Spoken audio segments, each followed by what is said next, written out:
काला साया। यूं तो बनारस घाट अपनी खूबसूरती के लिए बहुत प्रचलित है, पर घाट के किनारे कई राज लिए बैठे हैं। ये कहानी शुरू होती है बनारस के घाट के पास बने ममता निवास से, जहां प्रिया लाल जोड़े में ममता के घर उसकी बहू बनकर आती है। आओ आओ बहू, घर को अपने पैरों से पवित्र करो। ममता घर की दहलीज पार कर ही रही होती है कि अचानक एक बहुत गंदी सी बास पूरे घर में फैल जाती है।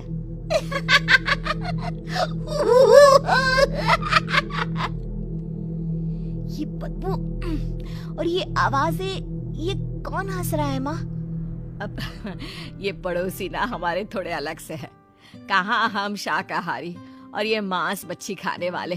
छोड़, तू ध्यान मत दे और गृह प्रवेश कर। और हाँ बहू, अपनी सास की एक बात हमेशा याद रखना, इन पड़ोसियों से तो कभी बात नहीं करेगी। अच्छे लोग नहीं है ये। अपनी सास की ये बात मानेगी ना बेटा? हाँ माँ, जो आपकी मर्जी, मैं उनसे बात नहीं करूंगी। अगले दिन प्रिया अपनी पहली रसोई बनाने रसोई घर में जाती है। ये छोकी बात तो नाक में जा रही है। एक काम करती हूँ, खिड़की खोल देती हूँ। प्रिया खिड़की खोलने जाती है। इतने जाले, लगता है इस खिड़की को कभी खोला ही नहीं गया। पर ऐसा क्यों? ओह, नॉन वेज की स्मेल आती होगी ना। 2 मिनट के लिए खोल लेती हूँ, फिर बंद कर दूंगी। प्रिया खिड़की खोलती है। खिड़की खोलते ही उसकी नजर सामने वाले घर की खिड़की पर पड़ती है, जहाँ एक लड़की खड़ी होती है, हाथों में मेहंदी, लाल रंग की साड़ी, बिल्कुल सजी धजी, मानो प्रिया की तरह ही वो भी नई नवेली बहू हो। वो प्रिया को देखकर मुस्कुराती है। हे भगवान, माँ ने तो इनसे बात करने को मना किया था। प्रिया फौरन ही खिड़की बंद कर देती है और तवे पर चढ़े रोटी की ओर देखने लगती है, पर वहाँ रोटी न होकर मछली पड़ी होती है। ये क्या? पहली ही रसोई में इतनी बड़ी गलती। हे भगवान, अब मैं क्या करूं? प्रिया बहुत डर जाती है और फौरन रसोई की सफाई करने और फिर सभी के लिए खाना बनाने लग जाती है। जब वो सबको खाना परोसती है, सब तो ठीक है, मैं बेकार में चिंता कर रही थी। हे भगवान, ऐसे ही बस अपनी कृपा बनाए रखना। रात के वक्त जब सब सो रहे होते हैं, तब प्रिया को पायल की आवाज सुनाई देती है, जिससे उसकी आंख खुल जाती है। ये पायल की आवाज कहाँ से आ रही है? प्रिया उठकर उस आवाज के पीछे छत की सीढ़ियों तक जाती है। तभी उसे बच्चे के रोने की आवाज आती है। प्रिया छत पर जाती है तो क्या देखती है? वही लाल साड़ी वाली लड़की अपनी गोद में एक नवजात बच्चे को घुमा घुमा कर सुला रही है। तभी प्रिया की नजर उसके पेट पर पड़ती है। ओह गॉड, ये तो प्रेग्नेंट भी है। सुनिए, बच्चा सो नहीं रहा है क्या? मैं कुछ मदद करूं? नहीं नहीं, आपके घर वालों को अच्छा नहीं लगेगा, मैं संभाल लूंगी। स्नेहा की गोद से बच्चा हाथ मारकर प्रिया की गोद में आने को छटपटाने लगता है।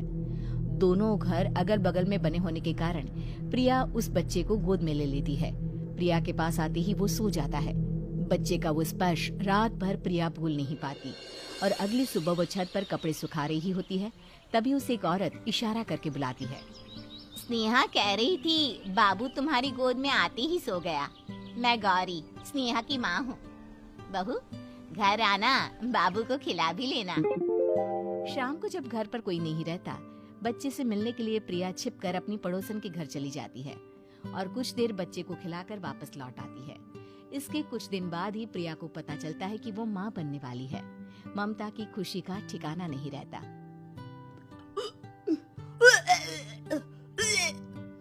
माँ जी, पता नहीं क्यों उल्टी आ रही है। प्रिया भागती हुई वॉशरूम में जाती है तो हरे और लाल रंग की उल्टी करती है। उस उल्टी में से कीड़े निकलते हैं। ये क्या? खून और ये कीड़े! माँ! माँ! प्रिया की आवाज सुनकर ममता दौड़ कर आती है, पर बेसिन में कुछ नहीं होता।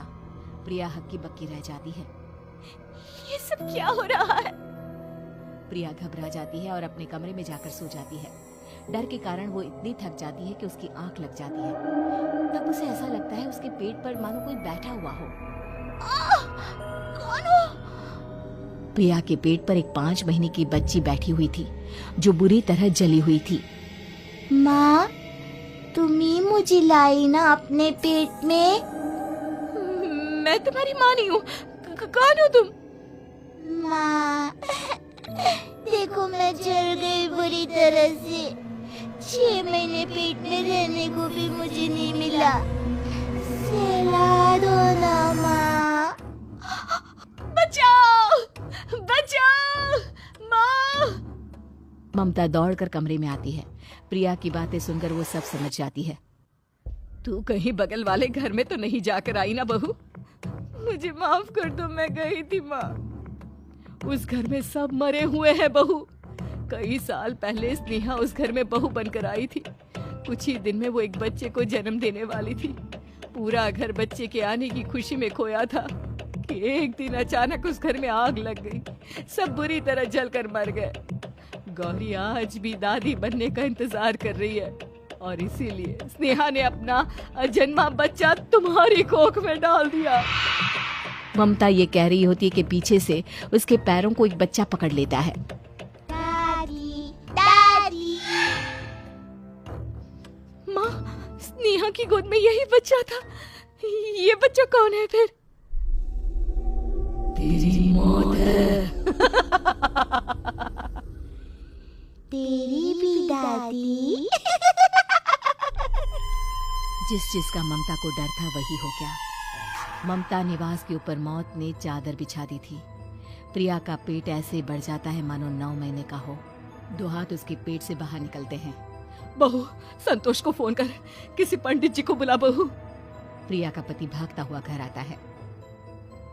ये तो होना ही था माँ। तेरा पाप तेरे सामने आ गया तो तू सह नहीं पा रही है।